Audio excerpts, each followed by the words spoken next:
చాలామంది సామాన్యులకు ఒక ప్రశ్న తలెత్తుంది.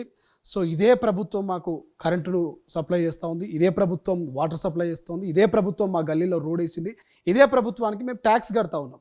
సో ఇన్ని ఇచ్చినప్పుడు ఇది సక్రమంగా అవుతుందా, అక్రమం అవుతుందా?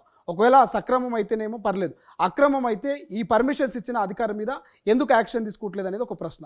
మీరేం చెప్తారు? చెప్తున్నా కదా, ఇవాళ హైడ్రా రేపొద్దున్న ఇంకొక ఆర్గనైజేషన్ వచ్చి పూర్వపుగా అనుమతులు ఇచ్చిన వారు సరిగ్గా సక్రమంగా ఇవ్వలేదని వాదిస్తుంటే ఎవరు దీనిలో న్యాయం చెప్పాలి?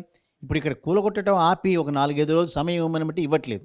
ఇవి అనుమతులు లేనటువంటి, అనుమతులు ఉన్నాయి అని చెప్పి చూపిస్తూనే ఉన్నారు కదా.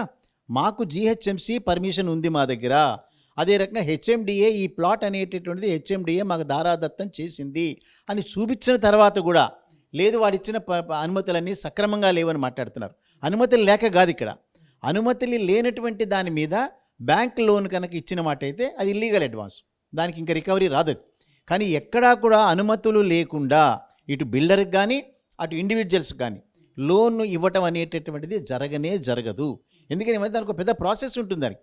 సో ఇంత పెద్ద ప్రాసెస్ తర్వాత ఇవాళ ఉన్నటువంటి అనుమతులు ఈ ఎఫ్టీఎల్ బఫర్ జోన్ని దృష్టిలో పెట్టుకుని ఇచ్చిన అనుమతులు తప్పు అని హైడ్రా వాదిస్తోంది. అంటే ఇదే ప్రభుత్వం ఇచ్చినటువంటి అనేక సంస్థల మధ్యలో ఉండేటటువంటి కన్ఫ్రాంటేషన్, వాళ్ళ మధ్యలో మిస్అండర్స్టాండింగ్. బట్ ఇవాళ ఎవరు నష్టపోతున్నారు? ఇవాళ ఇప్పుడు మూసీ నది ఆ పరివాహక ప్రాంతం అంతా కూడా బుల్డోజర్లు ఉరుకుతున్నాయని చెప్పి మనకి న్యూస్ వచ్చింది. అంటే వేలాది మంది ఇల్లు కూలగొట్టేస్తారా? మధ్యతరగతి కుటుంబాలు, దిగువ మధ్యతరగతి కుటుంబాలు, మొత్తం జీవితంలో ఒక కళ ఇల్లు కట్టుకోవటం అన్నది. ఇవాళ అనుమతులు లేవు అనేటటువంటి దాని మీద ఇల్లు కూలగొట్టుకుంటూ పోతుంటే ఇది ప్రజాస్వామ్య దేశంలో ఇట్లాంటివి జరగడానికి వీల్లేదు. అయితే హైడ్రా ఉద్దేశం మంచిది కావచ్చు, ప్రభుత్వం యొక్క ఉద్దేశం మంచిది కావచ్చు, బట్ ఉద్దేశాన్ని రీచ్ అయ్యేటటువంటి ప్రాసెస్లో ప్రజల కొరకు ప్రజల చేత ఎన్నికైనటువంటి ప్రభుత్వాలు ప్రజాస్వామ్యంలో ఇటువంటి పద్ధతులు అవలంబించకూడదు. దాని మీద రివ్యూ చేయాలి తప్పనిసరిగా. అదర్వైజ్ ఇప్పుడు బ్యాంక్స్ అసలు సైట్ మీదనే ఆ స్థలం మీదనే హక్కుదారుడు కానప్పుడు ఇంకా అపార్ట్మెంట్ మీద హక్కుదారుడు ఎట్లా అవుతాడు?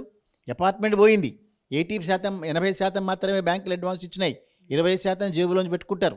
ఆ 20% పోయింది, అపార్ట్మెంట్ మీద హక్కులు పోయినాయి, భూమి మీద కూడా హక్కు లేదు కదా. సో ఏ హక్కు లేనటువంటి దాని మీదనా నేను లోన్ తీసుకున్నా, ఏ హక్కు లేని దాని మీదనా బ్యాంకులు లోన్స్ ఇచ్చినాయి. ఇవన్నీ కూడా పబ్లిక్ సెక్టార్ బ్యాంక్స్ అన్నీ కూడా ప్రభుత్వ సంస్థలు కదా.